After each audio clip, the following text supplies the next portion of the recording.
انہوں نے کیوں نہیں اقتدار دیا؟ میں ختم کرنے لگا ہوں بات. اقتدار اس لیے نہیں دیا کہ وہ غریب آدمی لوور مڈل کلاس کا جاگیرداری کے خلاف تھا.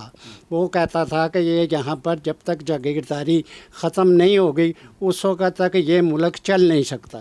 وہ یہ کہتا تھا کہ پرسن ہم پیدا کرتے ہیں اور دفتر تم نے کراچی رکھے ہوئے ہیں اور ملیں تم نے پنجاب میں لگائی ہوئی ہیں، یہ نہ کریں، میرے لوگ بھوکے مر رہے ہیں. دوسری انہیں تکلیف یہ تھی کہ اگر یہ حکمران آ گیا شیخ مجیب الرحمان، یہ کہتے تھے کہ جی 6 پوائنٹ تمہارے، یہ تو فلاں پوائنٹ ملک توڑ دے گا. اس نے کہا مجھے اقتدار دو، میں یہ پوائنٹ چھوڑتا ہوں. بات یہ تھی کہ اس نے جب برسر اقتدار آنا تھا غریب آدمی نے، اس نے پاجامہ، عام پاجامہ اور کرتا غریبوں والا اس نے پہن کے جب وزیر اعظم ملک کا بننا تھا، ملک پہ رول کرنا تھا، جاگیرداری ختم کرنی تھی اور غریب کو روٹی ملنی تھی، اس نے تعلیم دینی تھی غریبوں کو.